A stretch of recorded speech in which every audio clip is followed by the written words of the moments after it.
자, 그 다음에 해운주가 그래서 한번 체크를 해봤는데요.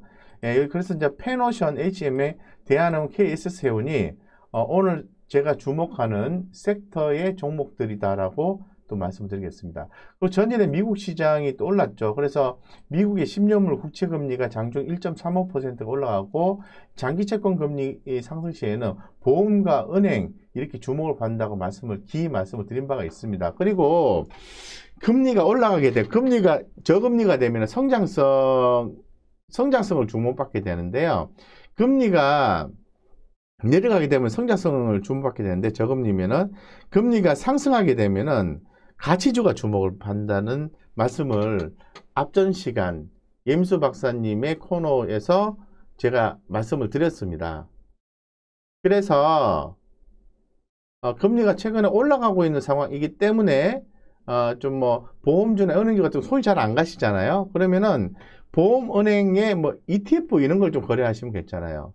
ETF는 지수나 원자재 이런 거래하시면 안 돼요. 선물 옵션 개념이 들어간 거 있잖아요. 그런 거 거래하시면 까딱 잘못하면 큰 손해를 보실 수가 있습니다. 근데 종목 ETF 있잖아요. 뭐 전기차 ETF, 보험주 ETF 이런 건 괜찮아요. 아시겠죠? 좀 더 면밀하게 검토를 하시고 옵션 개념이 들어가거나 이런 게 롤오버 개념에 뭔가 연장을 하는 개념에 그 부분이 들어가는 ETF는 비용이 더 많이 들어간다는 거. 종목은 괜찮다는 거죠. 그렇습니다. 그리고 일단 구리 관련된 부분이 오늘 많이 올랐는데요. 뭐 대표적으로 풍산이겠죠. 뭐 구리 관련하면 풍산도 있지만은 대표적인 게 이구산업이죠, 사실은. 이구산업. 이구산업이 또 구리 관련해서 크게 주목받는 기업이라고 보셔야 되는데요. 오늘 자, 이렇게 매매를 하시는 분들은 이렇게 좀 급등주 매매를 좀 하셔야 돼요. 이렇게. 급등 패턴의 종목을, 이렇게 적절한 시점에, 일정 부분 조금 투자를 해보고, 추세가 좀 강도 있게 올라가네. 그러면 비중을 더 담아서 한번 슈팅 쫙 나올 때 투자를 하는 거예요. 예를 들면 이런 거죠. 예. 제가 두 가지 패턴을 투자를 구사를 하는데요. 단기 스윙 개념으로 하기도 하고요. 그런 패턴의 어떤 종목 매매도 하고요. 중장기로 하는데 치우치지 않아요. 자, 예를 들어서 이런 거죠. 자, 세운 메디칼이 좋은 예가 될 수 있을 것 같은데, 예, 1월 한 중순 때부터 봤어요. 왜 봤냐 하면은 접종을 한다고 하니까 주사기가 필요하니까. 그래서 한번 살짝 투자를 했는데 올랐다 떨어졌다 올랐다 떨어졌다 반복하면서 또 오르더라고요. 또 빠지더라고요. 그럼 요때 비중 확 실었어요. 실어가지고 이렇게 슈팅 나올 때 팔았거든요. 28% 올랐을 때. 근데 제가 잠깐 한눈을 바른 바람에 플러스 28%에 못 팔고요. 플러스 한 19% 정도에 팔았지만은 엄청난 수익을 보고 빠져나온 거죠. 그 다음에 거래 안 했어요. 네. 그런 식으로 해서 이렇게 모아가는 작업이 한번 필요해요. 그리고 슈팅이 났을 때 챙기는 전략. 그리고 제가 늘 말씀을 드린 것처럼 이익금 따로 챙기고 원금 다시 투자하고 이런 전략이 중요한 거죠. 그래서 제가 여기서 개인적으로 이렇게 개인적인 부분입니다. 그래서 여기서 한 20% 정도를 1월 한 26일, 1월 한 25일? 요때죠. 26일이네.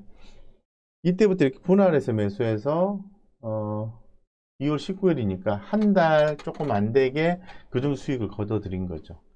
그런 식으로 해서 수익 관점에 투자를 하시는 게 좋아요. 사실 김동환님께서 장투 성향입니다. 현대차 우선주 수익권인데 실현 수익과 추세 사이에서 네. 제가 그런 말씀 드렸지 않습니까?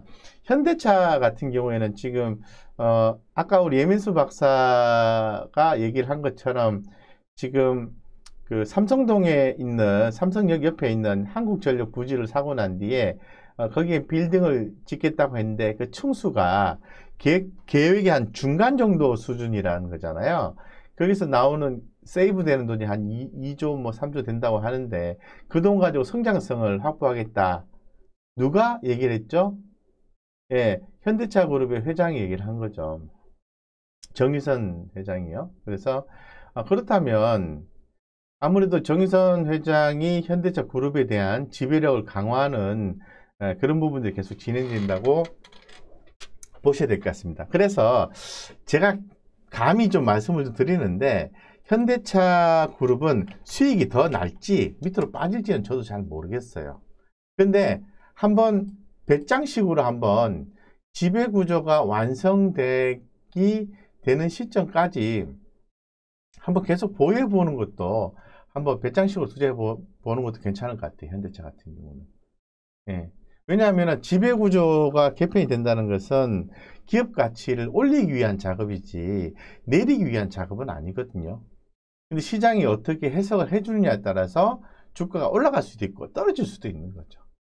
그래서 김동환님 같은 경우는 장투성량이라고 하니까 수익이 좀 많이 났다면은 뭐 절반 정도는 다른 종목 쪽으로 또 세팅하는 것도 괜찮겠죠. 하지만 일정 부분은 한번 끝까지 한번 뭐 올라가거나 떨어지거나 둘 중에 하나겠지라고 이렇게 덤덤하게 한번 대응해 보시는 전략도 괜찮을 것 같다. 이런 느낌 이렇게 말씀을 드리겠습니다.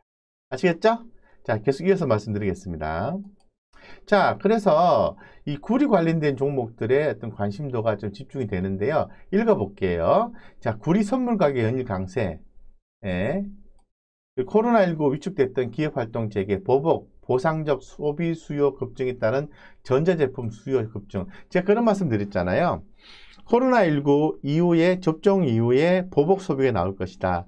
그래서 화장품, 면세점, 호텔, 여행, 카지노. 근데 여기에서 추가로 디테일하게 또 뭘 얘기했죠? 전자제품 수요 급증이라는 단어를 또 내놨어요. 참 해석하기 나름인 것 같습니다. 제가 볼 때는. 코에 걸면 코걸이, 귀에 걸면 귀걸이인 것 같아요. 이런 식으로 해서 전기차, 수소, 5G 등 수요 급증 반면 공급은 부족하다. 뭐가? 구리가. 그러면 관련된 게 올라야지.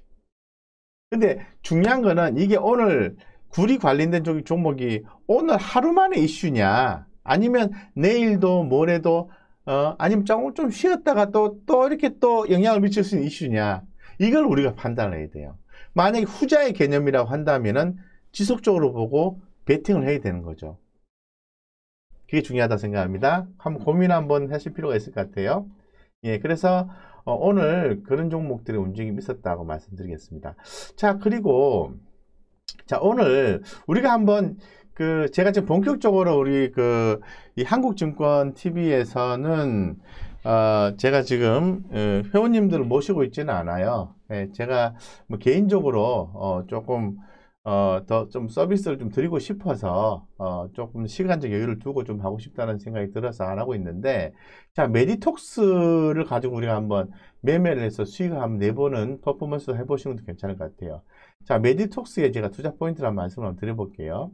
자, 메디톡스는요, 투자 포인트는 아주 간단합니다. 아주 간단합니다. 자, 보세요. 자, 대웅제약과 메디톡스는 ITC 위원회에서 소송이 제기 전의 상태로 돌아갔고, 이게 투자 포인트예요. 그러면 대웅제약도 좋다. 자, 대웅제약은 미국 내에 나보다 사업을 재개할 수 있다. 이렇게 되는 거죠. 이게 무슨 말이냐면 다시 할게요. 다시. 자, 보세요. 자, 미국의 국제무역위원회 ITC의 대웅제약 보툴리늄 톡신 제재 나보타의 수입 금지 22개월 결정을 두고 메디톡스 그 다음에 엘러간, 에볼루스 이 3자가 합의를 냈대. 합의. 여기에 대웅제약이 빠져 있어요. 근데 사실은 합의 당사자가 아니라는 거지 빠져 있는 건 아니에요.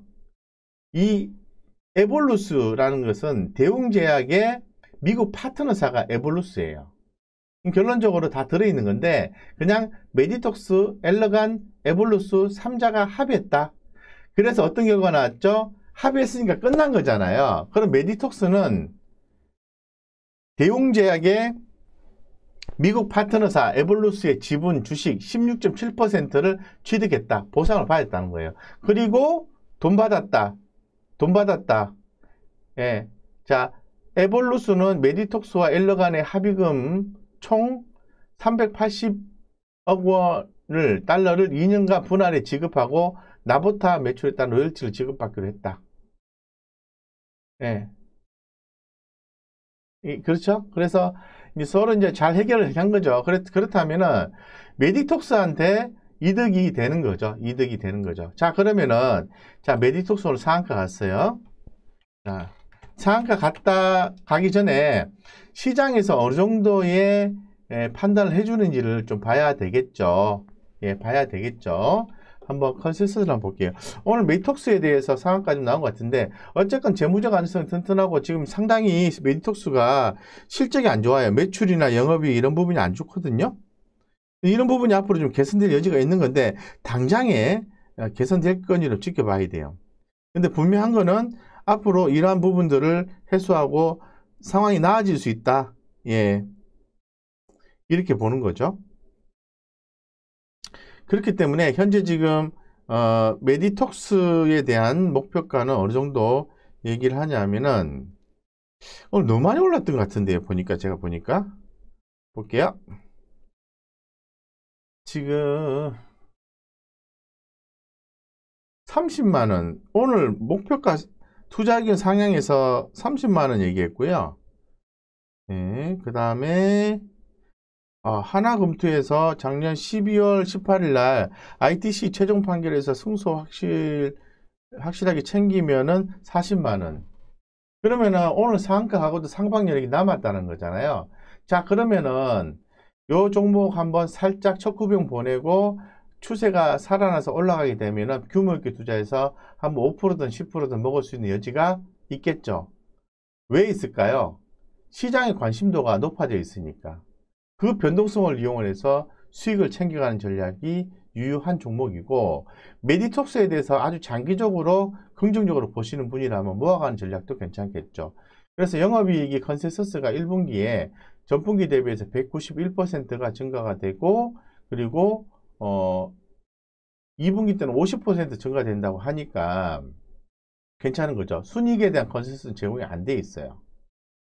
이런 걸 본다면은 단기적인 트레이딩이든 중장기 대응하든 한번 해볼 만 하겠죠. 근데 이렇게 급등했을 때 따라잡으시면 안 되고 변동성을 보시고 대응을 하셔야 돼요. 그런 게 중요해요. 아시겠죠? 네. 그래서 이 특징주 중에서 우리가 이제 종목들을 트레이딩 할 수 있는 종목을 매일같이 선정하고 다음날 딱 보고 아니다 싶으면 투자 안 하면 되죠. 근데 투자를 하시려고 하면 항상 이렇게 뭐 어떤 형태든 간에 내용 정리를 스스로 한번 해보셔야 돼요. 어떤 형태든 간에. 예. 이해를 하고 계셔야 돼요. 예.